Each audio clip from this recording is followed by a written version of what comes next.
Hey everyone, welcome to a new episode of the show. Today I have a very special guest that pointed out to me that I've completed my STG collection with Frenetic. How's it going? Hey, what's up? F-Man in the house.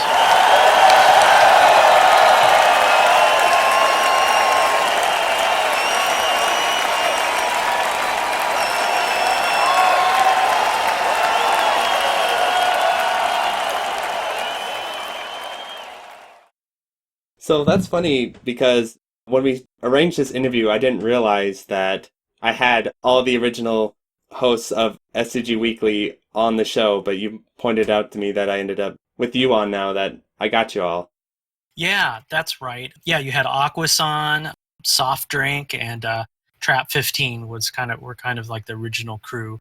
And I think Metal kind of did some EPs as well, but Right. he's MIA right now. Yeah, so but it's good to be here. Yeah, I really kind of watched you guys from the start and made sure to try to retweet and since I'm a moderator on Shmups forum, like really promote you all. So it's good to be here. Yeah, I thought it was really cool when I made my first thread on the forum because for a long time I just lurked around on the forum, kind of like, should I start this podcast? Should I not? These people have no idea who the hell I am. I'm just some rando dude. And so when I first made that thread, I was pleasantly surprised at how much support I was getting. And I remember you helped me managing two threads, and it was like a huge mess, and you're helping me get that all consolidated and everything. Yeah, that's right. I merged a thread and I was like, okay, we're gonna have this, and yeah, I'm here to help. I'm kind of like, yeah, I'm just here to help out the shmup scene and make it happen still. So it's good to be here. It's good to see someone else that's like making content.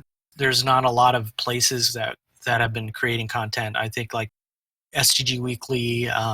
Shout outs to Bullet Heaven, to Siraxor. He's been holding it down. Him and who's his wife or girlfriend? Oh, I'm bad with names. Daruna. Yeah, he's holding it down with Daruna. So shout outs to Siraxor. And there's some other podcast. I think Agro Sky does some stuff too, and some other people like that you've already highlighted too. Forgive me if I missed any names. So when I first started the podcast, I had a little wish list of people that I thought maybe someday you get these different guests. And so the first one was, okay, I've got to get Aquas on because STG Weekly was one of the big pieces of content that I watched and stuff. And I was like, well, he's a host, so he'll probably be agreeable to doing that. Mm. And then I was like, okay, I want to get the whole STG crew, but so then, that's you. And then I was like, okay, maybe someday I'll get Jamers and Prometheus. And it's funny looking back now because I thought Prometheus was, I don't know why I thought this, but I thought he was like the VIP of the shmup scene where he like ran shit and the head boss or whatever. I don't know why I thought, maybe because of his guide. Yeah, his guide was one of the very first big pieces of content. Like someone actually sat down and wrote down. So yeah. And so I'm happy because I feel like I was able to get everyone I originally set out to get on the show, and you kind of getting you on is like I don't know, the finishing interview. So I'm happy. Yeah, for STG Weekly, yeah, but I think there's like a lot of content out there, a lot of people out there that you can keep on with this, and it's been a real joy. Like, so I have to drive around in Southern California, and as you may have heard, like California traffic is so bad, LA traffic. Oh, yeah. So when I drive around to conferences or different sites, I've been throwing on an episode of Electric Underground, and it's been made the commute awesome. I'm like, oh, I get to listen to a new episode. So Well, I'm glad to hear that because that was kind of the goal where when I first started the podcast, my job was literally, I wasn't a trucker, but it felt like that. Like my job was literally driving around all day. So I'd like listen to SCG. It got to the point where I just listened to SCG Weekly episodes. And so I had to like imagine what you guys were talking about. Oh, wow. In some episodes, I could pull it off, like in most of the cave games because it's pretty familiar with those. But then sometimes you guys would be playing like Gunbird, or you'd have the Gunbird episode, and I was vaguely familiar with the gameplay in that, so I kind of had to do a little imagining what you guys were talking about. Oh, wow, that's great. Yeah. Well, I'm glad. Well, yeah, letting you know you're returning the favor for one of the STG.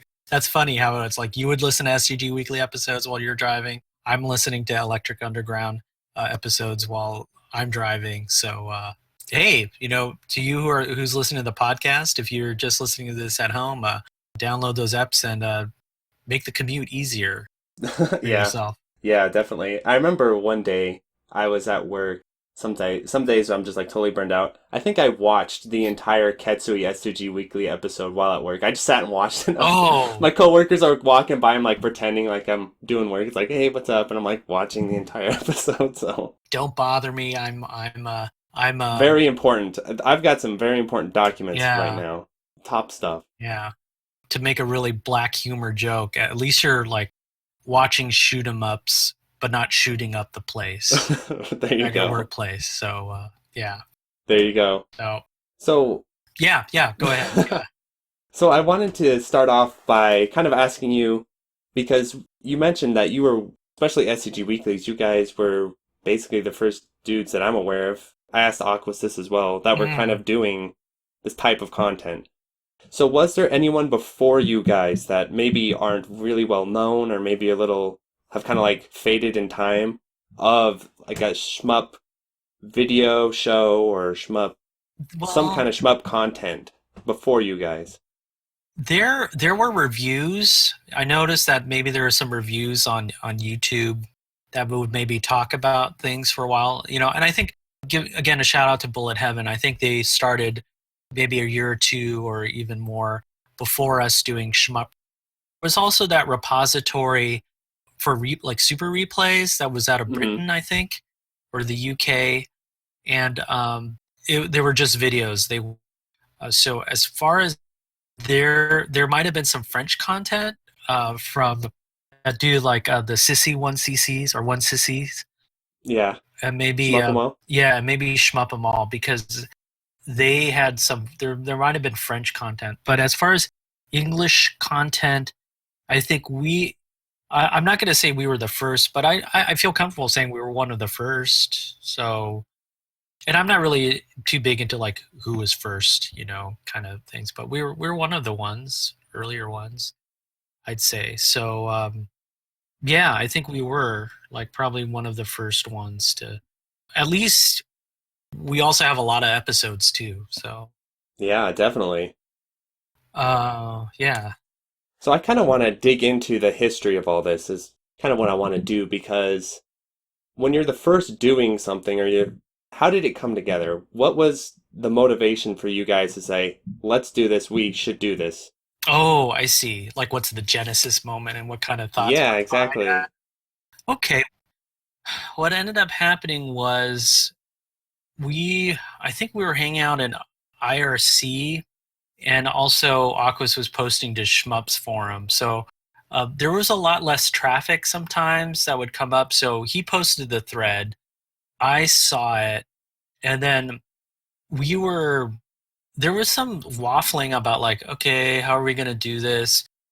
Because we were using Skype, I believe, to do like voice over IP.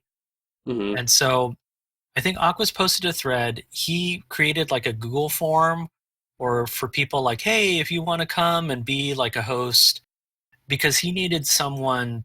I think it was good that we had our two people because he didn't want to go and just kind of ramble on over a video. And so when when he posted the thread, there were a number of people that posted. I was kind of the guy that showed up, and I was like, "Hey, I'm the only person here," and he's like, "Oh, I guess it's just you and me," and I was like, "Yeah, it's just you and me," but we weren't sure. He was like, "Is this okay?" But at the very outset, we were thinking like, "Okay, the shmup community wants like very expert commentary." I was kind of more, and through the history of STG Weekly, I'm kind of more of a like, let's just kind of do it and go along. So there was some like kind of fear that our commentary wasn't going to be expert enough or in depth enough. Hmm.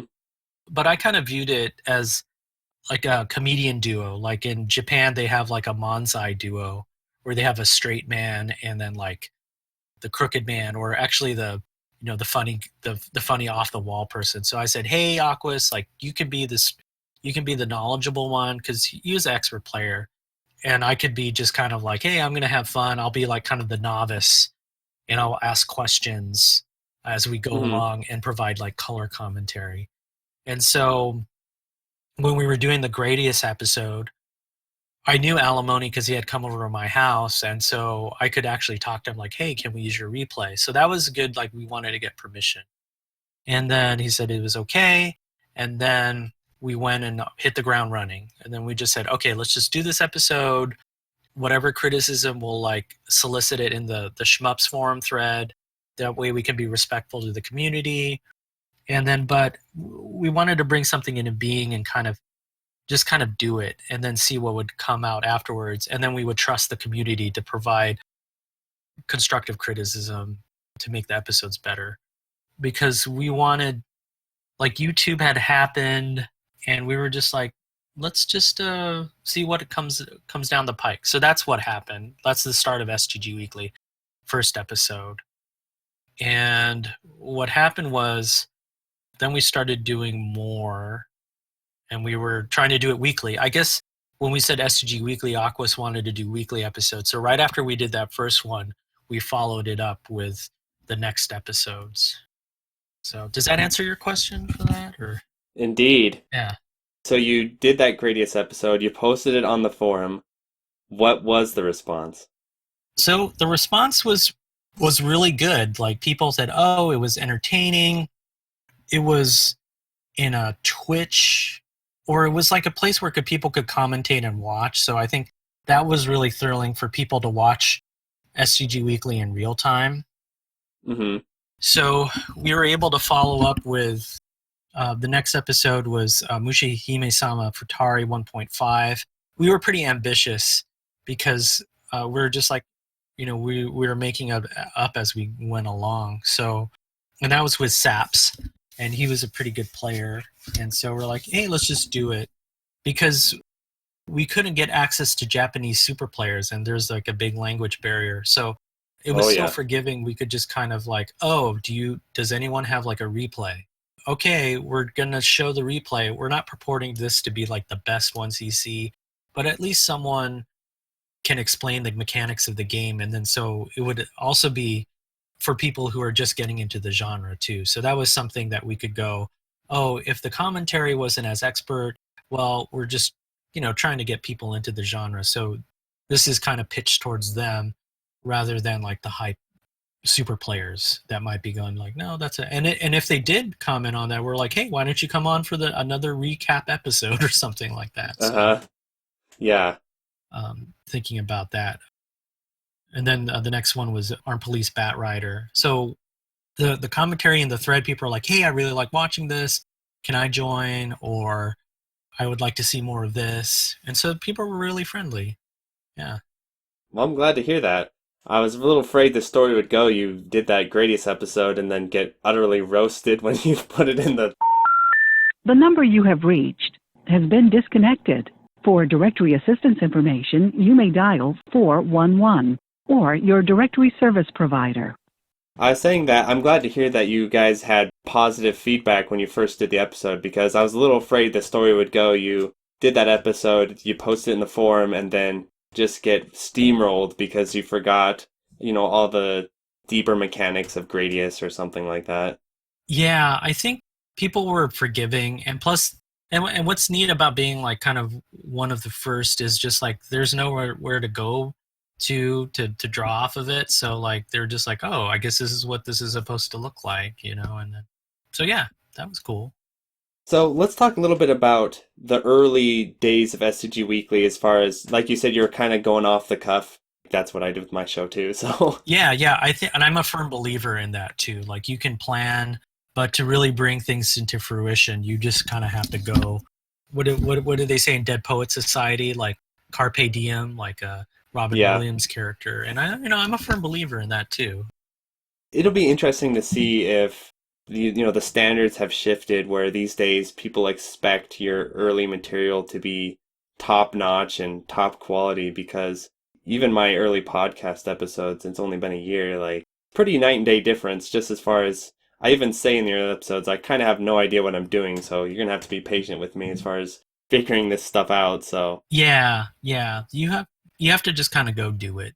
You might criticism and you can kind of acknowledge it and then see if you can do something about it and then just kind of incorporate that in. And if people are hating on it, then just like, well, screw the haters. Yeah, definitely. When do you feel like with STG Weekly, you guys kind of started to get into a rhythm where you're kind of like, oh, becoming really adept at this, or I'm just going off my own experience where I remember the first episodes of the podcast, I felt like I was just throwing stuff on the mic, trying my best, but maybe I'm still kind of inexperienced. But Okay, then as yeah. I hit like the teen episodes, Aquas onward, I feel like, okay, I'm starting to kind of figure this out. So when was that for you guys? For us, I think we had like again, like I'll say having Gus on for the Futari Ultra episode was really exciting. That was kind of like an explosion, like, oh wow, this is really crazy and this is really great. And but I think we started getting our footing probably around the teen episodes as well. Once we get past like the Gus episode was episode 8, but as we had a multi-part with Gradius 5. We had some technical difficulties, but then we did something when Aquas was doing a live play and I was doing commentary on his live play too. And that's when I thought we started getting into the groove. Once we had like, I think around the 10th episode, you really start to hit your stride because then people start knowing about it. We're getting more people lined up. We're getting a schedule. We're kind of getting our own style. So I would say around that. Plus, we were getting more people. It wasn't just me and Aquas. It would be like, oh, Trap 15 is going to come on and like talk a little bit in addition to the expert player. Or it was really nice to having 3 or 4 people within the episode because then people could take a rest. Their kind of own personalities would come out too. Right. So once Trap 15 and Soft Drink started getting on, because Soft Drink did a lot of graphics work for STG Weekly. So he did the backgrounds, he did the logo, he did the font. And Trap 15 really brought a sense of legitimacy because he has just such a great pedigree, right? He did Mm-hmm. reprogramming of like this cave hacks for Ketsui, Dodonpachi. Really, he's a reverse engineer, and he was really young when we first started STG Weekly. Like he was about getting into the workforce too, and now look how far he's come. He's working with the Wonder Swan and doing like Fire Lancer, which is Yeah. amazing. And more people need to listen to that episode, by the way. I Yeah, feel like I talked about this the other day. What is the most underrated episode? I think it's Fire Lancer. Like, no one listens to that episode. It's a great episode. I've Listen to it, listened to it. It's please. amazing from designers, like to hear him working in the constraints of the Wonder Swan, and then also who's his artist? I think it's Patoing. yeah, Yeah, and he Patoing. dropped some serious knowledge in that episode Yeah, about graphical design and shmups and stuff. yeah. He comes from like the Commodore or Amiga demo scene too, and I was just like, whoa, it's mind blowing to hear them working within these constraints and how it actually offers them. I think Nietzsche talks about like having a horizon, and so like this limitation of hardware kind of circumscribes them in a horizon, and it allows them to focus. So I know what you're saying, where if you have unlimited opportunities, you can kind of dick around way too much, essentially. yeah. I've been there, so. So it's not more skill per se. There is some skill, like I said, we got used to doing it, but as we got more people to kind of come in and pitch in, that's when STG Weekly started hitting its stride, like becoming a real thing. So shout outs to Trap 15, Soft Drink, Aquas as well, like that just came in and we all pitched in. We all had different talents and, pitched in and worked together to bring it into being. Yeah, and I feel like STG Weekly to me always felt like it was very connected to the scene and to the players. It wasn't just, how do you say, like one person or two-person show. You could tell the show was connected to the scene and to the what was going on with the players and all that kind of thing. Yeah, we would do a lot of research of like, okay, who's on the high score boards? Are they still around? Oh, if they're still really active, let's go ask to see if they have a replay. Or if we found a replay, let's match it up. Because SGG Weekly was about oh, these people have worked really hard at posting these really great scores or replays. Like they deserve to have some accolades, because they put all this labor into it and effort. And always wanted to have them recognized for that as well. Yeah, plus it put a face to the numbers because, I mean, the high scoreboards are just numbers. So for the casual person logging onto the forum and they look at the Dodonpachi high score, prom score, they have no idea what that actually looks like. And it's Yeah, like, oh, that's a lot of numbers right there. yeah, that's a numbers like, oh, this is a replay that I can watch. Oh, this is like a person that did the replay that I can watch and hear his or her thoughts on it. And then, oh, I can actually like be live in the chat and I can talk and ask questions like when STG Weekly's live.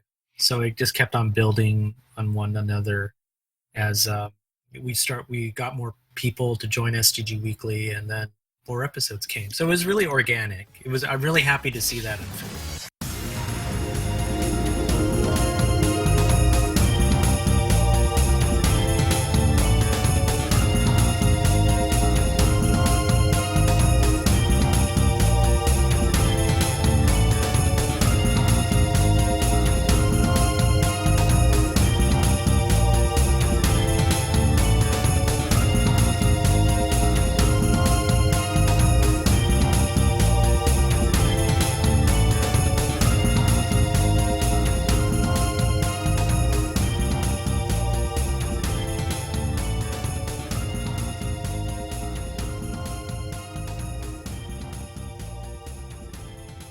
When I look back on the VODs and the replays and stuff, it's hard to know how popular the show was when it was like first coming out. What was the level of popularity of the show back then, would you say? It was like people on the forum would, even if they had like two or three comments, just two or three people would comment. I was like, oh, great, someone's seeing this. As you know, shmups are still very niche, but it's nice to see when we would hang out in IRC, and then people would, oh, hey, you're at SGG Weekly. Yeah, we're having an episode. There, and again, social media started coming up more. We would do Skype, and then we would get a Twitter. We were trying Facebook for a little bit, and so those early days, our popularity, we were kind of like, hey, we're really enthusiastic and we want to share this. We knew for a fact that shmups were very niche, so we weren't concerned with like view counts as much. And so we were just like, hey, let's just kind of put out this content for people that are just really enthusiastic about shmups. And if we pick up people on the way, hey, good. But we kind of just want to we want to archive this too. So let's just make it happen. And we were doing it from a real place of love for the genre. And so, we weren't, no one's going to make any money off of it. Yeah, there's no money in these endeavors, that's for sure. Yeah. And we just kind of want to, they have given us so much joy, like to play these games. It's time to give back. And so as far as I was concerned, the gain had already happened. So whatever popularity or like popularity points were kind of immaterial. We were only concerned if maybe people would see it, So Yeah. yeah, so they would have fun.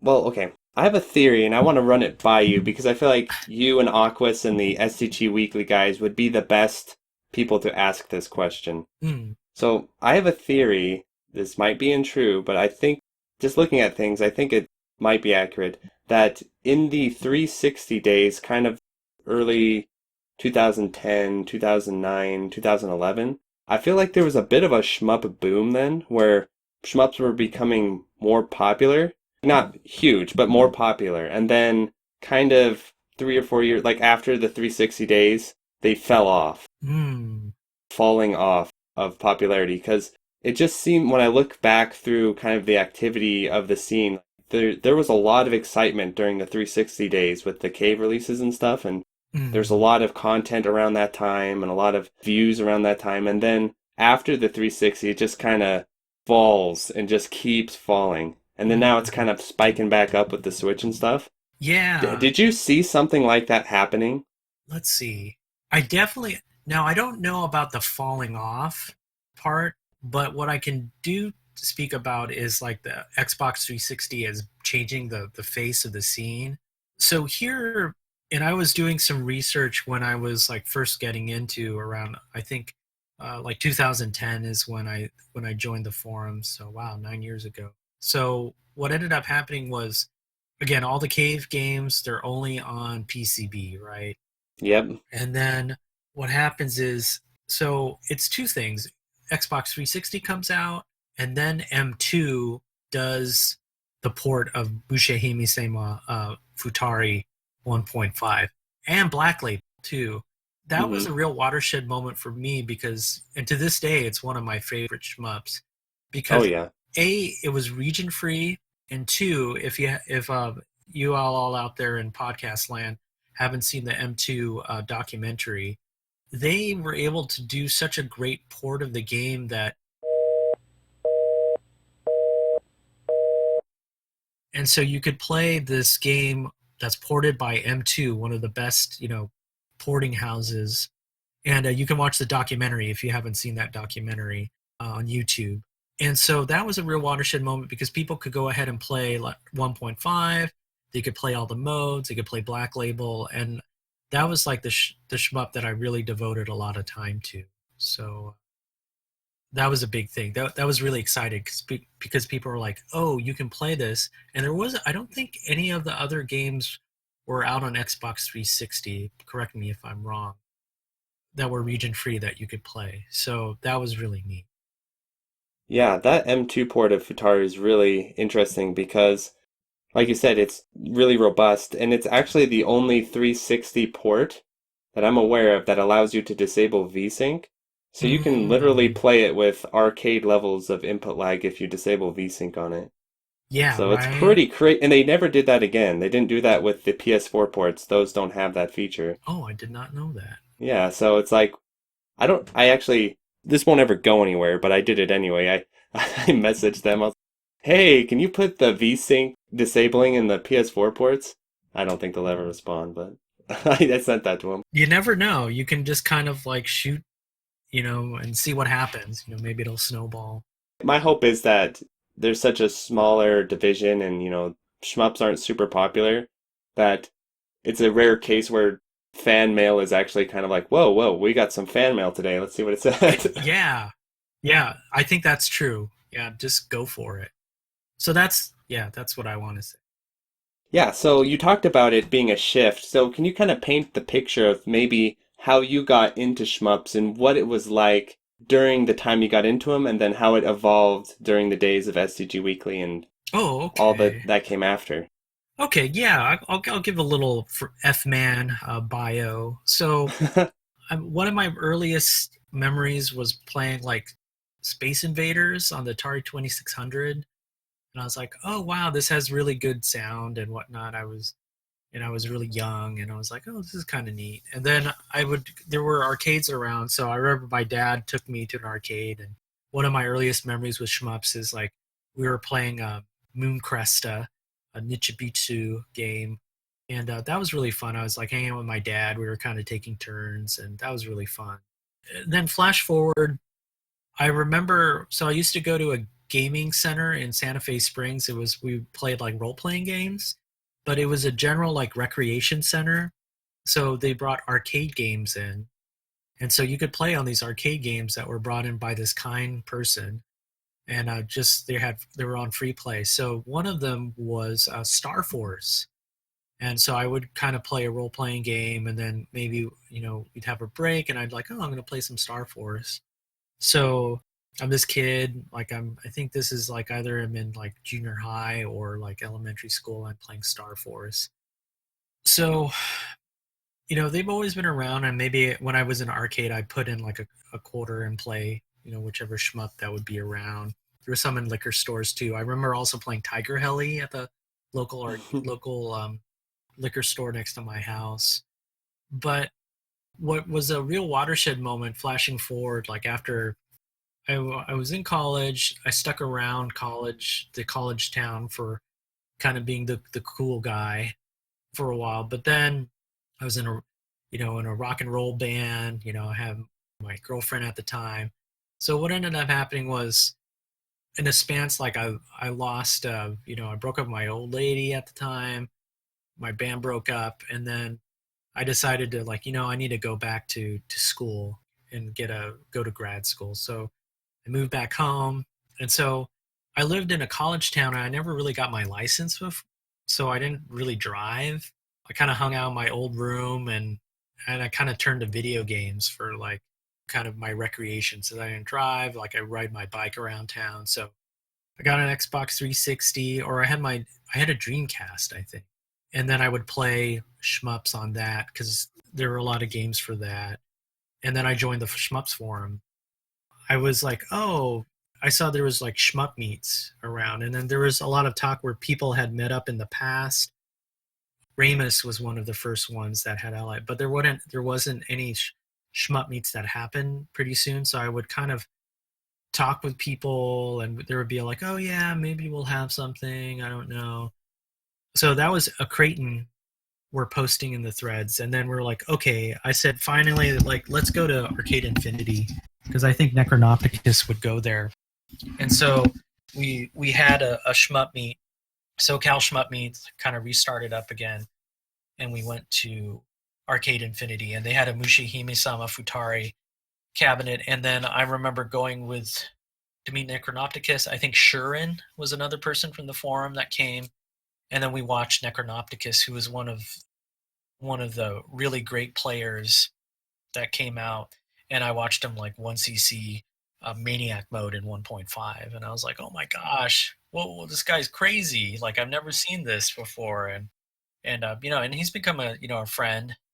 And then a Creighton would come by, and he's like one of the big collectors of shmups. His collection was amazing, and then he came, and then kind of since he got to know us, and I think him and Necronopticus were friends before, so he invited us to his place, and then that was shmup heaven. He has like every shmup known to on PCB, and had a great candy cap collection. And so I was like, oh, that infected me. I was like, so we would go over and play. And then the forum happened. I kept on staying on the forum. We kept on having meets. Then we participated. We put out together a Nanio shooting team for the STG, the Shmups forum tournament, STGT. So, and then I participated in that, and I just kept on playing. We'd kind of do score challenges against one another. I remember once seeing, I think, our police bat rider normal at a Creighton's house, and that was really awesome. So, yeah, it was really awesome. Droid started holding shmup meets, and so we would go over to his place, and he has a great collection of both classic and like some candy cabs, and it just kind of snowballed from there. But that's another thing that I was just like, we need to start having shmup meets again. And then later on, what happened was I got my own apartment. Then I bought candy cabs. I bought 2 new Knit Cities. Then I bought another cabinet. Then I started collecting shmup PCBs. And then I went crazy. Then I would, like any shmup PCB, I would just be like, oh, I'm going to get this. I would just get him. And then I just went crazy. And then I think either STG Weekly had happened, and then I was just like, I went full shmup. You went full in, huh? Yeah, and then I started going like, oh, we're going to have STG Weekly panels at anime conventions. So I would just, hey, I would bill them as Japanese games. Me and Soft Drink did all these demos like at anime conventions, like Anime Los Angeles, PMX. We do an Anime Expo. And that was also because Soft Drink's a very good player as well. So I wanted him to get his dues, and he did live 1cc's. We went to Level Up for like the SoCal Regionals, for the fighting game tournaments, and we had Tio Valle, Alex Valle was really kind enough to let us go in. I think Shinjin was also supporting us too, so we were able to show up and like set up some stations and talk to fighting game players and show off shmups. So I kept on doing all these and then I held a shmup meet at my house.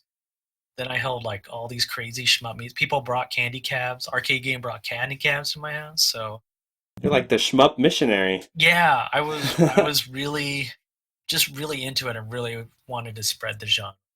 Well, I really respect that because That's always been a goal of mine as well. And you definitely took it a step further than I would be able to, doing conventions and doing stuff like that. Yeah, who knows? Maybe, you might do some things might grow, you never know. So, So I wanted to actually ask you, because you're from California, and in my mind, I always view California as like the mecca of arcades. It's the motherland of great arcades and great, arcade experiences and stuff. So, kind of growing up and stuff, were shmups around in the arcades very often? Or, because for me, the shmups in my arcade, I was way more into fighting games, and the shmups in my arcade were Raiden 2 and one of those 1941s or something like that. And that's pretty much it. yeah, I want to say so. Romstar, which put out is based in the city I live in, Torrance. Like they put out Tiger Heli, I think, and also Twin Cobra. I think FabTech. I don't know if they were in California that put out the Raiden series, but I growing up, like I was in arcades when they were really starting to bust. So the Japanese stuff hadn't filtered out here when I was going in. That was when I was really young, 30 years ago. But they would pop up. I would only see them in kind of liquor stores, and I think or bowling alleys. I think Aquas was talking about Yeah. bowling alley, like you would see. So Yep. they would be like in the odd cab that would be out in location, rather than like the big arcade still existing, and then you're like, oh, you would see all this other stuff. So I didn't start knowing about the whole history until there's still when I found Shmups forum. So, and that's when I really started, because there were other, not only were to find the games but also the people too.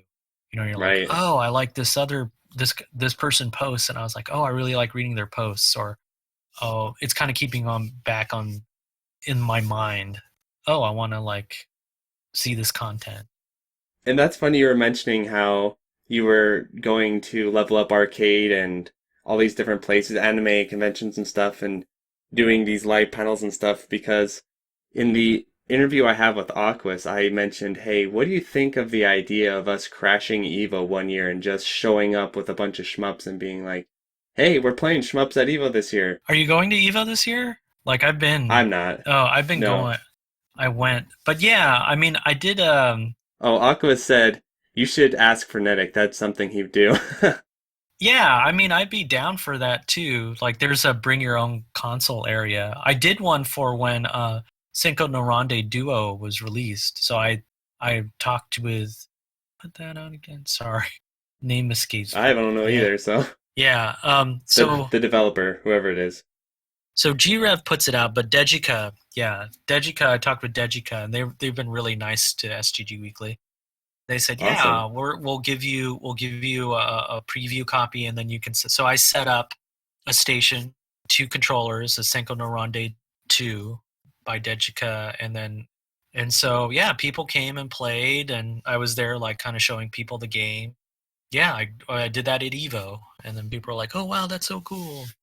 I got some That's players, awesome. not a lot. So, but yeah, if someone would want to do that, Soft Drink he's my big partner in crime. So a lot of these things wouldn't have happened if it wasn't. Yeah, it'd be hard to do it alone, that's for sure. Yeah, you need to have at least one other person, kind of a Yeah, so you partner in don't look crime. absolutely crazy. Yeah, they don't go like, what the, who is this? And so kudos to If there's Soft two of Drink. you, it's like, okay, at least they're not that crazy because there's at least two of them. Yeah, yeah, there's like, they convinced one convinced the other one that this is good, so it might be okay. So yeah, Soft Drink was my partner in crime, and so without him, I wouldn't have been able to put all the events that we did. So, but yeah, if shout outs to people that want to do stuff at Evo or something like in a future Evo, let me know, or future game events. I've been actually thinking a lot about next summer, not this one, so next summer, 2020, Hmm. getting a group of players together to invade Galloping Ghosts and Oh, beat okay. all the high scores on their cabinets. Do like a Shmup Ooh, Invasion and go in there. Because it was motivated because we were talking about Galloping Ghosts and then we're looking through their scoreboards, or like they have their own little scoreboards and stuff. And the Dodonpachi world record, it said, was 150 million is what it was. And of course, that's like a really Oh. low score for a world record. And I was like, I need to go there and beat that score and be the world record holder in Totempachi. Yeah, I And think, then it kind of snowballed into, hey, we should go there and do that to all their scores and well, like make it a thing. if you want to do that, yeah, I'm off during the summer. So if you do that, like maybe we could do and rent it like an Airbnb and have like a shmup house and like That would be and crazy. we would get an Airbnb outside of Galloping Ghost, and what we would do is we'd go wake up, run score attack all day, go to have lunch, have a great dinner, and maybe like talk about what bounties we've gotten. So Yeah. Yeah, like a lot of people, especially a lot of people I interact with are from that area. And then, yeah, so then like me and you would have to travel a bit because we're more West Coast, but still, like that seems to be a place a lot of people can go is the Chicago area. yeah, I think Beatsco ran some meets out there too. So they call it the Chicago Winterland Carnival.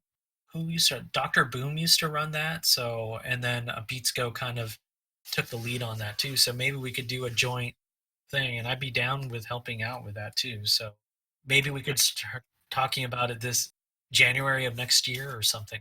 Yeah. Well, my thinking was that I was seriously considering the Evo thing. I was really, because I was going to go to Evo, and I was like, well, if I'm going to Evo, might as well do something shmup related. And so I was just kind of surveying the players I knew, like, hey, do you want to do this? And they're like, no, no, no. Like, everyone's like, this sounds kind of sketchy, or this sounds like we'll get yelled at or something. Like, people weren't really digging the idea. And so I was like, okay, well, if I show up and it's just me, it's Evo, so I could just hang out at Evo. It wouldn't be that bad. So that was kind of my thinking with Galloping Ghosts, where if I organize this and then just me shows up, it's like, well, hell, I'm at Galloping Ghosts. I'll just play the shmup arcades, so. It's good to have that backup.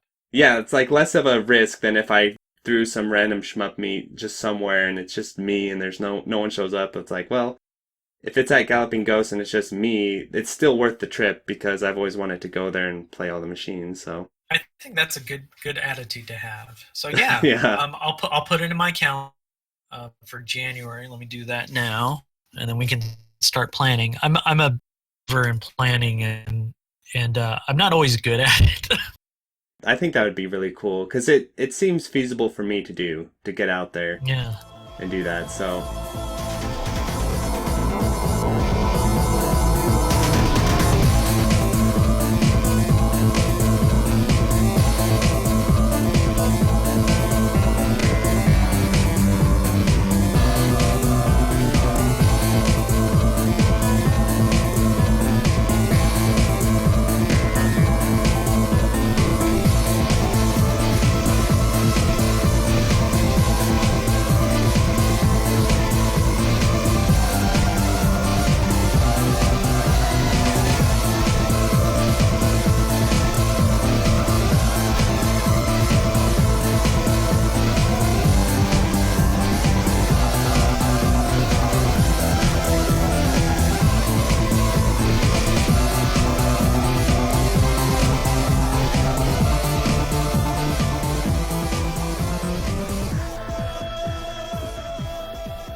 I even came up with a little title for it. It's called Shmup Invasion 2020. Ooh, I like that. Yeah. Yep. Because we're coming to show those Galloping Ghost scoreboards that they're not holding real world records on. Like it's in good fun, Yeah. obviously, but I think it'd be kind of Yeah, funny that's to do true. that. To like go there A and beat friendly all their rivalry. records. Well, I think Galloping Ghosts the arcade owners would be amused. That's like, whoa, a shmup community actually exists, and here they are playing the games. Here we are in the flesh, and then Yeah. I'm I'm in your beating your scores. You know. Yeah. So, transitioning, something you mentioned earlier that I definitely want to learn more about is your PCB collecting because I'm no collector and I really don't have the space or money at this point in time, but I do have a fascination with the hardware, and so I've had a little taste of it, so I want to learn more about it. So 2011 is when I got my candy cabs. I bought two new Net Cities. They're perfect from Ken at the Game Room, who had distro points in Anaheim and I think Las Vegas. So Creighton was really nice to me, and he would like I got to preview his collection, and then I went nuts on the forums, and just like when things would come up, I'd be like, oh yeah, I want to get that. I want to get that too. I think there was like a post. I remember it was like Strikers 1999 and Armed Police Bat Rider, and I think Battle Garega. I just said, hey, I'm going to get all of them. I remember Wow. that was a distinct. Oh, I'm just going to get everything that this person is selling, and then the guy's like, oh, this guy wants everything. Okay, I'll sell it to him. And then people were amazed. They were like, I think Dave K was just like, oh, that was like a boss. It kind of heralded. Baller. Yeah, he was like, someone else posted like, oh, this sold within the same day or like an hour or two, and I was just like, hey, I was holding these meets and I would love to have other people play these too. So that was my mind as well. Yeah, that's really cool. Give people a chance to play the cabs and everything. Yeah, yeah. I wanted to kind of also, like, not only for myself, but like, yeah, I think it would be cool to have these games so other people could play. Because I wanted to be like kind of the arcade operator and like, oh yeah, I want to like, I have these games. Because I used to hang out in arcades when I was a kid. I would go every day to this one on the corner, and I was just, you know what, if I could. I think my parents asked me like what I wanted to be when I grew up, like when I was that age, and I was like, oh, I want to be an arcade operator. Hmm. What are you talking about? But in my mind, there was nothing cooler than the guy would walk around with all the keys to the arcade games on his belt. Get the quarters out of the machines. Yeah, and what he would do is like in a machine, give himself a couple credits and play. And I thought, if I could just do that, I would just be so happy to open up That the is arcade machine, funny. give myself some credits, and play on the arcade machine. I know, that's funny because, yeah, I was an arcade kid too. I remember I'd come home from the arcade and I would fantasize about ways to trick the arcade machine into giving me free credits. And life is complete now. It was like the best thing ever to think about just being able to play arcade games for free. It's funny because, consoles came and there's console ports and stuff, but it still wasn't the same as playing the arcade machine. So, yeah, I had a very similar experience there. Yeah. So I was able to be shown like, okay, here's the right way. You get the PCB, you store it in an anti-static bag, you put it in a certain orientation, you put it in boxes. Here's stuff to like, oh, and I ask on Arcade Otaku. That was a great resource. And it just kind of really blossomed when I moved out my apartment after like I had moved back home. I finished grad school. I got like a full-time job, and then I was like, okay, it's time to move out. And was with my longtime girlfriend, now wife, and I was like, oh, this is gonna be. I'm probably going to stay with my girlfriend. We're probably going to get married, but I want to have like that year of bachelordom. So that was Hmm. kind of buying the cabs and just blowing my money on VCBs before I got married was kind of like it went hand in. I guess shmups could have been were my mistress at that time. Yeah, that's funny because I've never been a big video game collector, but I was pretty hardcore for a while into collecting records and rare records and all that Oh stuff. yeah, I collect records too. Yeah. Yeah, and it got to a point there where I remember one day, you know how you said you were a boss and you bought up all that guy's PCBs in an hour or whatever? Yeah. I remember one day I sat down and literally spent months worth of money in one day, like picking up all these rare records. It just did happen. I was like, bam, I got all the records in one day. Then they all show up. Whoa, this is kind of crazy. Did you have any moments like that where all the PCBs show up and you're like, holy crap? I think there was like, yeah, there was like probably a month of me buying like a lot. It would just kind of come up, and I'm like, oh, I'm gonna get it. I'm gonna get it. I used to collect Japanese RPGs, and I like playing those. I still like playing those, and I think you can do both. You can play shmups, you can play RPGs. Oh yeah. I think what happened. Here's the thing. So I was getting my one of my other cabinets, this Egret 3 with a Toshiba Pure Plat monitor. That was like a rumor to have like that type of. Normally they have Chinese Weiyas in, but there was a rumor that Egret 3s had this monitor. And then what ended up happening was I went to a game store and they were selling these. And then I looked at the back and I was like, oh man, this is a Toshiba Pure Flat. So what ended up happening was like I had a lot of old console stuff and I traded it in towards this cab. And so that was kind of like, oh, I can trade like a candy cab. And that was like, oh, I'm just gonna do this. That was crazy. And so like that was and then I let most of my friends know, like, hey, this guy has cabinet. You should get in on this. Yeah, cabinets are not easy to come by, especially these days. I really got a lot of joy. I wanted to host shmup meets, and so in that small apartment, I had so many people over. We had Alimony, Trap 15, Black Oak, Dave K came down, and just everyone came to play these cabs. And then I had my own space, and so that was, I mean, collecting PCBs was kind of fun, but to have people come over and share, and they would bring their own collection because I didn't own a lot of Gradius games, but Alimony brought his collection over, and we just all pitched in super guns, different monitors.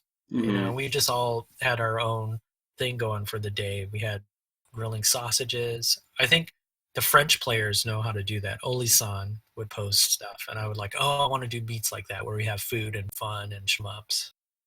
Yeah, and I remember you did one just not that long ago that I saw the pictures from that one where Yeah, it looked like you guys were having like a BBQ and playing shmups. yeah.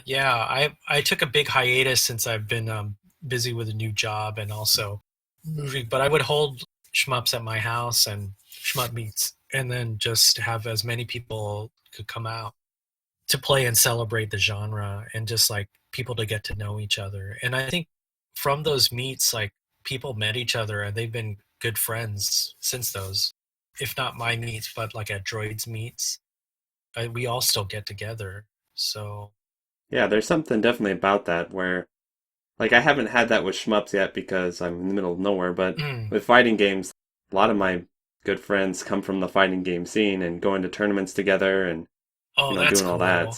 Yeah, being competitive players, going to tournaments. One of my friends, who was from Chicago, funnily enough, we used to go around and farm like little tournaments in our area, and sometimes we'd drive out 3 or 4 hours to this tournament and we'd win, and the prize would be like free milkshakes at a Oh, restaurant or something. It's wow. like, yeah, we're just doing this for the hell of it, but That's fun. Were you yeah. playing? Was this like Street Fighter or Tekken or? Well, I played Street Fighter 4 and Melee at the time, Mm, and I was way better at Melee than Street Fighter 4. I was pretty good at both, mm. but yeah, so yeah, I'm a Melee player. People have Oh, mixed wow. feelings about that. No, I like Melee. When I was at Evo watching the Armada and Hungry Box match, that was so great. Yeah, I like the game a lot, and yeah, being a competitive player too, and I played other games competitively too, it Yeah. wasn't just Melee. It's kind of fun comparing the experience of being a competitive like fighting game player to being a shmup player where it's competitive, but it's more like parallel rather than head to head. And so Yeah, it tests you in different ways than a fighting game does. that's true. And Aquas and I would battle out in Street Fighter 4 because I main Dan and I I came in like third at a tournament. I beat Ian Sanity in one With match Dan? with Dan. Like, but he wasn't playing. So here's the funny thing: he was playing Evil Ryu, and then I beat him with Dan, and I was like, "Play your main," because he wasn't playing his main, and then he beat me. But it was still fun to like beat him. And me and Aquas would kind of play. He's a very good Rose player actually, and he would play in tournaments. And in fighting games, since I play him and I play Third Strike and Super Turbo at a friend's house just down the street. We meet every week. I'm going to meet him tomorrow, actually. I think fighting game players, since they're so popular, like I think they would like shmups too, which is kind of a sad thing. I think if they just gave it a try.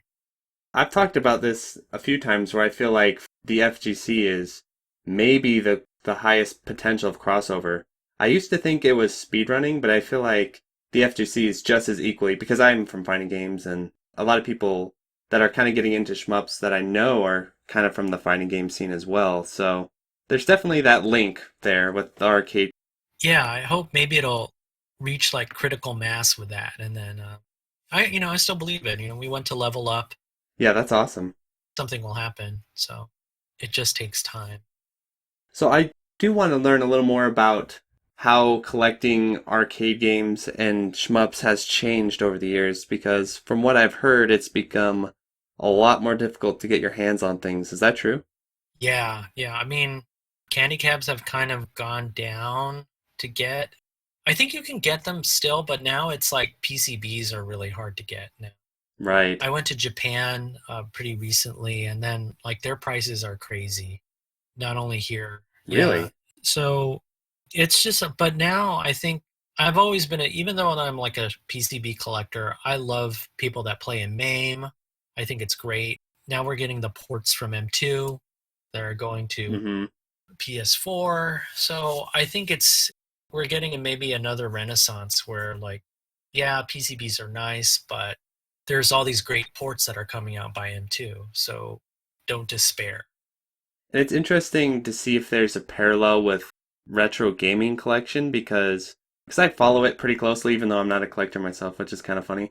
It seems like the past few years, 2 or 3 years, the huge bubble of retro games where they're getting insanely expensive and kind of inflated is starting to go down, where people are just saying, screw it, we'll buy flashcards now, or we'll just emulate them, or whatever. Do you think that that will hold true for PCB, or is that market so niche that it will never do that? That's interesting about prices. I don't know. That's really a good question. You would think like, yeah, Battle Garega. Let's see what maybe happens with this physical edition.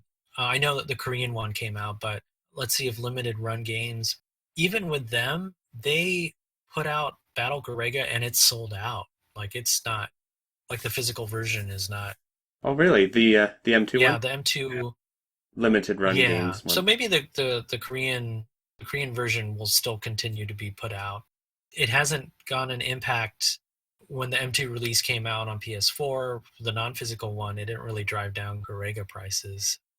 Maybe even spike them a little bit Maybe, because people are like, "Hey, this is a cool game. Let's actually buy this." And then yeah, the high rollers can actually buy it, and then everyone else is like, yeah. "Oh, it's too expensive." What might happen is like maybe when the FPGA technology gets really great, and they do some sort of like emulation of that with FPGA hardware, I welcome it, Yeah, because like these PCBs, they don't last forever.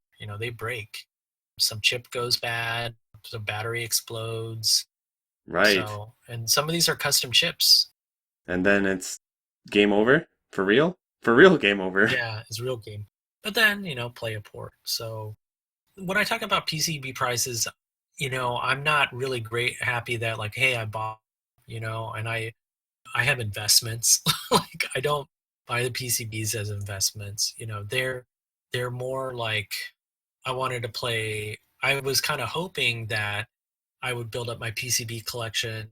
Maybe that there was like when round one came over, or Right. maybe an arcade would open with someone would be into candy cabs.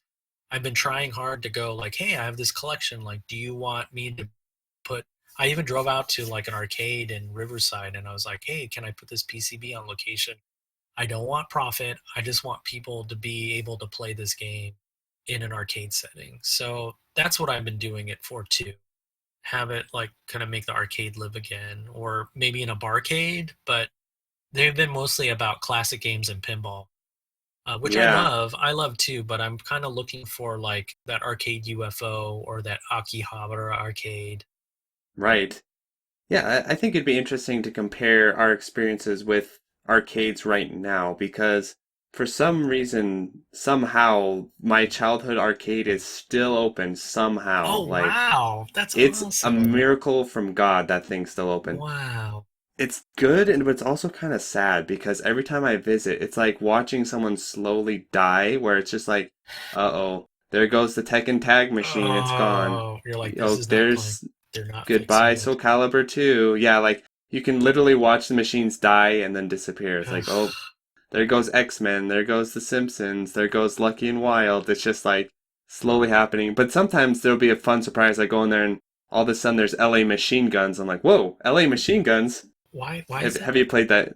It's like that big gun game, right? It's like It's a Sega light gun game, but instead of having a little pistol, it's a machine gun. It's really fun. I Anyway, think I've so said that. Yeah. There's one in the Redondo Beach Pier that's going out of business too, and that was kind of the one of the, like, why is this still around? Or I'm so glad this is still around. And they had all sorts of like carny games, like Shoot Out the Star, and yeah. they had like a Zero Gunner one there, and I was like, wow, this is amazing, Zero Gunner one. And so I'd play that sometimes. But what's kind of replacing it is the barcade. I wanted to hear your thoughts on barcades because I have some thoughts, so I want to hear yours Oh, first. okay. Yeah. I mean, it's big out here. I mean, 84 is really huge. It's done great things for pinball. Shout outs to Molly Atkinson for running that spot. They have a champion edition out there, or either hyper fighting. Yeah, yeah, mine does too. Yeah. So I played that against people, and like I was beating some guy, and they were just super into it. They were just like so focused. And when they would like, so what happened was I beat this guy, and he was just so elated that he could play, and he was pretty good too. And I was like, we shook hands. He gave me a hug, and he was like, "Man, that was really fun." You guys in California are so awesome. Yeah, yeah, it was That really, shit does not happen in Idaho. I'm yeah, just telling you right now. yeah. I guess that's really great. That's so people that were so enthusiastic, and I hope something might happen where some big. So what pinball happened is, because I play pinball as well, that some of these like well-heeled people got in and they collected and they had enough to pay rent for a space, and then they put them in, and then it kind of grew from there. So I'm just like, maybe someone will buy a whole bunch of candy cabs and put them in a space, and then like I can come along and say, hey, I have all these don't buy PCBs because I have, this collection. I'll let you use them. And then, but that hasn't happened yet. Yeah. But maybe it will. Maybe like I kind of was talking with people like, yeah, maybe we could have like a barcade, or maybe like espresso bar, because I used to be a barista in my past life, and then we would drink espresso shots and espresso drinks, and then like play shmups, and be all wired out on caffeine, and like play to grind on high scores like all day and all night or something. No need for rapid fire anymore. Yeah.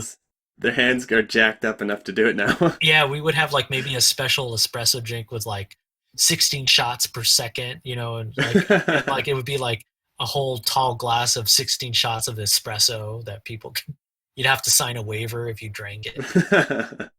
So there's a barcade that popped up. It's not in my town, but it's a town a couple hours away from me. Uh-huh. And it's kind of like the hot new thing. And it's interesting because this is probably different for you because we're from a little bit at different arcade generations, I guess you could say, where I'm assuming when you were going to the arcades, like the hot stuff was Street Fighter 2 and that era of games. Yeah, yeah, even before that too, like. Yeah.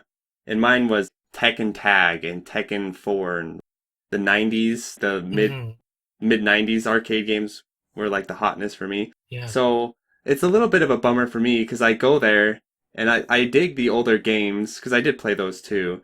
But I'm like, hey, I wouldn't mind a Tekken Tag cab in here, or like a Soul Calibur or Soul Calibur 2 or like Virtua Fighter, like those, Yeah. that area of games. And the arcade owners are not interested in those. They're like, no. Yeah, yeah, That's not our jam, boy. yeah, it seems like they're like even an older generation than us, right? And they have a lot more money, and they're like, nope, I want Centipede, like Pac-Man, yeah, or There's actually like a hard rule where they won't get arcade games past 91 or something like that. Like they have an yeah, actual written rule of no, we don't get machines past this date. Oh man, you're cutting out a lot of really good games here. We could play some Third Strike, we could yeah. play some cool stuff. I think that's so it's very driven by nostalgia, right? And so Yeah, I just think maybe those people that are nostalgic for those games aren't old enough and have enough money to do it. So right. I totally get you, because in addition to these crazy panels and showing up at Evo with the shmups, and I would cold call like these barcades, and like I even like emailed the person from round one, and he's like, "Are you an LLC business?" And I'm like, "No," but they weren't interested. They like want to play a lot of Donkey Kong and they want to play Yep. Zookeeper. And I was like, oh, this is rad. But like, I actually offered, I was like, hey, can I buy a candy cab and bring a candy cab? I'm not asking for money. I just want to put a candy cab with one of my shmups on it. And they were not even hot on that. They were just like, what? You know, like Hmm. you're not an owner of, you're not tight with us. And I was like, okay, you know, so Yeah, the arcade, because it's funny because you mentioned dreams of being an arcade owner, and there was a while there where I seriously considered opening my own arcade wow. because, yeah, because I had this whole plan of doing it Hmm. because I'm kind of a obsessive about arcade hardware and stuff too. And one thing that really pissed me off is I went over to that barcade and a lot of the machines had malfunctioning buttons, malfunctioning coin slots, malfunctioning sticks, Uh-huh. and I was furious. I was like, "No, you can't. You gotta fix this. Yeah. This is bad because everyone hates when they go to the arcade and nothing works. People leave and then that's it." In my opinion, the sin of the arcade owners to have broken Yeah. machines and stuff like that. Yeah. And so I had this whole plan of opening my own arcade and like having my own arcade sticks that were nicely taken care of and not using those crappy American sticks. Yeah, I mean, I like hap controls. I grew up on that. But yeah, I mean, like, let's get Japanese candy cabs. Let's get like cherried out, all Sanwa Sumitsu on the respective games. And, Arcade Shock is a fighting game stick parts that just is in my town. And I'm just feeling, I hope something might have a critical mass. What I might do is I might talk to some of the traveling arcades that like Tokyo Attack or Game Sorrows Yeah. that go visit. And I think Majors does stuff on the West Coast for MagFest. And maybe just like go out to one of those and say, hey, like I've got my collection. Would you like to see? And just kind of have a lineup. Like, so it might be I can't do it at the convention in Santa Clara, which is called CAX, Classic Arcade Gaming Expo. Uh-huh. And so maybe I'll do that because I did take a candy cab and we went to one of the video game conventions and I set up that with Garega when the anniversary happened. Kevin Oh, DDR nice. came out, Jep. Gus was playing Futari on Xbox 360. We did a demo. Soft Drink Radical came out. Yeah, if you're able to get your machine into one, you can get it into all of them. Like, you'll get the cred you need. It's like, if you can get into MagFest and have some kind of, I don't know, have them sign something that said, the machine was at MagFest and he didn't cause any problems. And then you could take that from, like, MagFest and you contact someone else, be like, hey, I was at MagFest and they really liked me. And they're like, oh, well, Yeah. if MagFest liked you, we'll give you a chance, Yeah, so anyone out there listening to this podcast, like if you're running an arcade out here in California or you want to set up, like let me know and I'll send you my spreadsheet and let's make it happen. So I'm still into that. I'll buy a cab. Like I know where I can get candy cabs. So like let me know. I just need the space. Yeah. So what is the scene like right now in California for shmups? If you go to an arcade, are you gonna find a shmup there? I don't like maybe in '84. I'm hoping maybe the barcades will come around and maybe have a candy cab. There's been some more suppliers, but they're mostly putting out like music and rhythm games. Oh, okay. So I think the scene out here currently is like there's actually a growing arcade culture. It's just not growing in the sense of like Japanese games and then getting into Japanese shmups, like or shmups. So, but maybe the barcades will hit a critical mass. There was Ralph from Family Fun Arcade that had a spot called Japan Arcade, and I met Hmm. up with him, and I did approach him, one of his staff members, and he's like, "Oh yeah, you were the Shmup PCB guy, but we closed soon after you approached him. But like, if it was earlier, I would have totally been happy to do that." So if I see another Japanese arcade, I hope will open up where someone sees barcades and they like, well, I want to do this with Japanese candy cabs. Then I can reach out to them. But there's 84. There's also Button Mash. You can go to CAX. People are coming more in Anime Expo. There's some more people bringing. I think Game Saru brings like arcade cabinets out there. So I just need to tag up with him. Yeah. but we're not too crazy about opening up our own space because real estate out here is so insane. Yeah, absolutely. So So I had a question that I think is well suited to someone like you've been doing, going around trying to get people interested in the genre, and then of course with STG Weekly, like online, doing that through basically every method available. What do you think about the future of shmup popularity? If it's going to go up, how that's going to look, oh, what that's going to look like exactly. What's your outlook on that? I'm crazy. Like I'm thinking that there's going to be this critical moment that because it happened with Tetris, and I hosted like the TGM video that we did as a side episode called Awesome Game Replays, Mm-hmm. and that would ended up happening. Like Pablo Mike Hagar, like had hosted like a lot of the great Western TGM players from America. I mean, there's a lot of great European players, but we had Color Thief, Alex Kerr, Kevin DDR, and they came out and they were in my garage, and we streamed an Awesome Game Replays episode on Tetris the Grandmaster, and then they used that video to go to GDQ, and then Tetris came out. There was a loc test for TGM4, and then like Tetris 99 came out. So I'm just thinking that something's gonna happen, and then Shmups will finally have its day again. A lot of people in the shmup scene feel right now that it's just kind of hopeless, and we're going to be going further and further down the road of obscurity.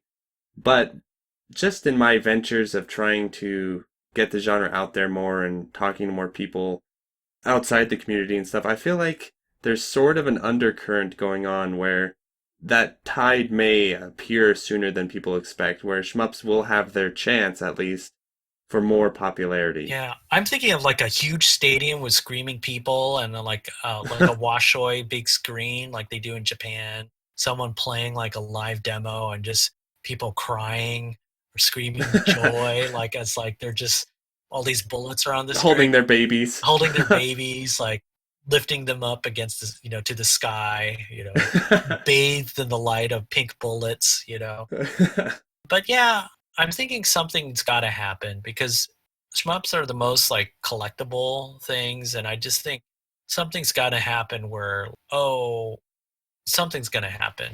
I don't know what it is, but yeah. I feel like it could happen a number of ways. One of them is I feel like it might happen a little bit with younger people, not with people even my own generation. I view gaming generations as like 5 years. Every 5 years, you're a new gaming generation of people. Yeah. I feel like it won't be people in their late 20s. I feel like it'll be people in their teens now and stuff that will pick up on them and kind of run with them. Because think of it from a younger player's perspective, speedrunning is like boring to them now, I feel like, for younger players. Or it's like starting to get a little boring because it's like, oh yeah, what's the next thing? Did What's you the know new that thing? GDQ, Mike Uyama used to run STGT, the shooting game That's tournament? crazy. I didn't know that. Yeah, so he used to run tournaments on Shmups Forum back in the day, like 2008, 2007, maybe even earlier. And so who knows? Maybe it'll come around circle. Right, that's what I'm starting to wonder because shmups are hella exciting live Yeah. demonstrations. They're way, Love the genre. it's so high stakes that it's not like when you're watching certain speedruns where the commentators really need to lay out to you what the stakes are. Like shmups, it's obvious what the stakes are. One mistake, you're dead. Game over. Yeah. Ship explodes. Like, it's such a high tension viewing experience that I don't see how it's not translating over to a wider appeal other than just people not giving it a chance. Yeah. I think maybe it'll be like something's going to happen. Something's going to happen. There'll be like shmup celebrities, Oh my gosh. And then People knocking on your door for your autograph. yeah, there'll be like You're the founder of STG Weekly. maybe not me, but maybe maybe players will have like just all these other people, Jamers, Plasmo, the Toho crew, like Maribel and Minogame, and just like I hope they get their day because they put in a lot of work, and it would be nice if they get a return in the way that they want to. Maybe they don't want fame, but I just when I was at TohoCon and we had Cork narrate, and Minogami did I called it, was it Toho Carnival? I forget what but they were playing live, and I was just like, this is insane. It was just totally great to see them play. Maybe some commentator screaming and people crying, and I don't know, just look at he's doing it, look at all the point, and just people getting so super hype and pumping their fists and yelling too. I don't know. Well, think about, you could do something like that with Crimson Clover, with all the stars and everything. I could see there being memes about the stars or whatever. Yeah. You know what I mean? Stars and equal money for the esports players. I don't know. They'll be on their yachts. Yeah, I got X amount of points in Futari Ultra, and now it's funded this yacht that I'm on, and oh my gosh. I don't know. I just wish something might happen. A Shmup Pro player.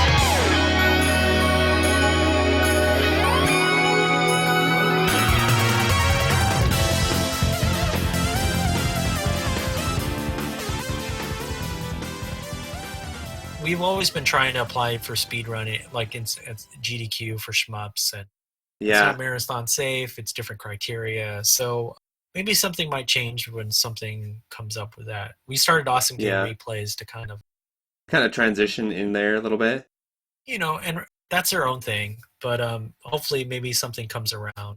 We're always keep on trying.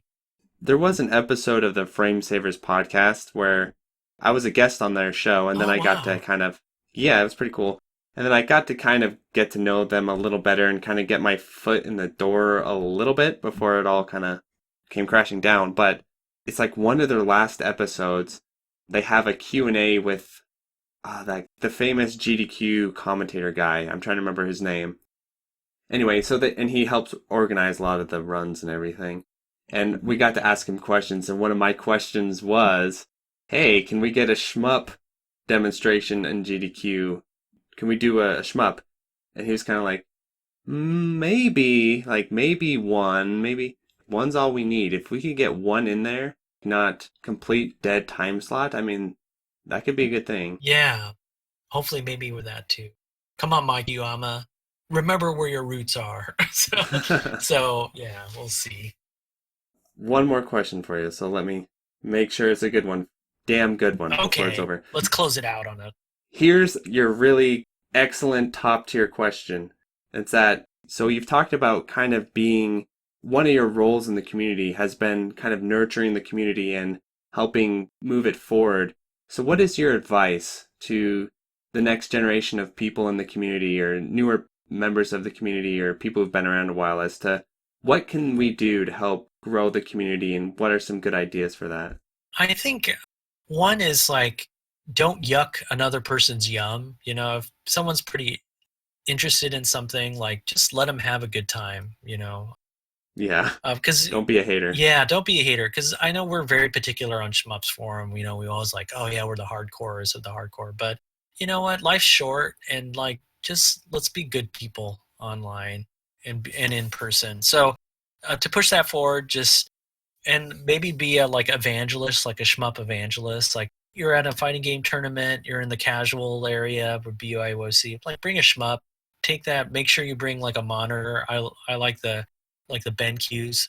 Turn it on its side, blow people as mine when you tate it, and then put on Futari 1.5, and they can use. They're whoa, you just broke your monitor, dude. Yeah. It's freaking sideways. It's sideways, and you're oh, what are you using your shmup fighting stick for? Well, I'm gonna play shmups on this, and put yourself out there, play Toho, go out and showcase it at gaming places. arcade operators, like put a candy cab, I'll put a PCB. But I think nurturing is like communicating, thinking of crazy ideas to promote. See if you can try to find other people in your area and think about maybe you can throw a shmup meet at your house. Maybe you can go to that gaming convention instead of like, yeah, it's good to buy and sell stuff, but like maybe set up a little area and you can like talk about shmups.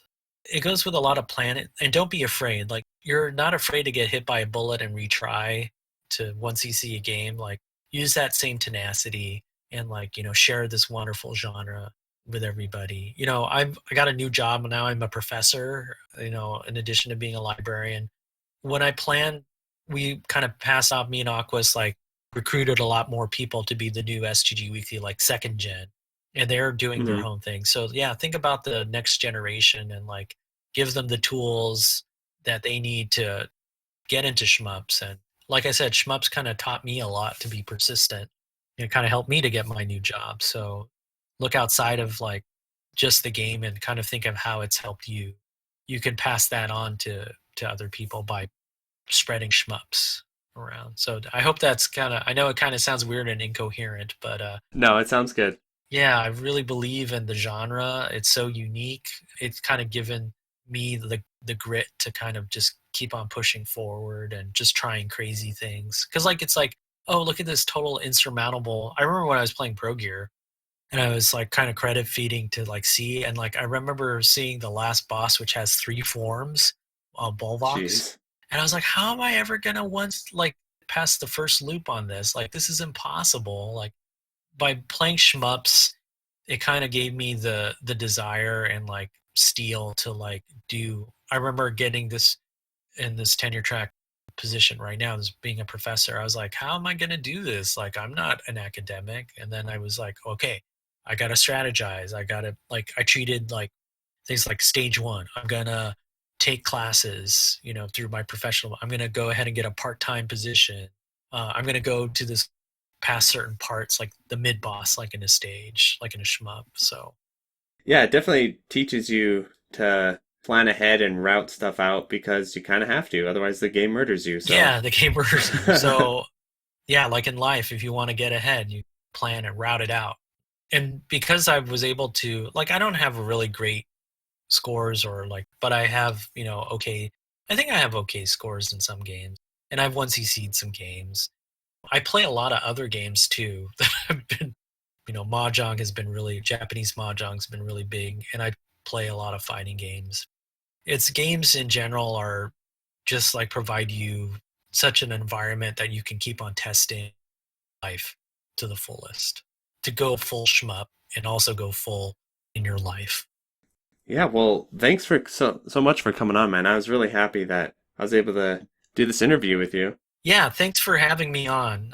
It's really nice to kind of just speak my thoughts, and it's really thank you so much. I'm really flattered and to kind of give my thoughts on the whole scene, what shmups mean to me. So Yeah, well, I'm sure people are going to be looking forward to hearing it. I know I yes, was. I was like, holy crap, Frenetic interview. I got to get this done now. yeah. So we're gonna go do this like Galloping Ghost arcade. So Shmup Invasion to 2020. You heard it on here. I'm gonna help out with planning with that, and we'll see what happens. So Yeah, definitely. Well, thanks for coming on, man. yeah. Thanks for having me. And this is the F Man signing out.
record means rewind, a gunshot means forward.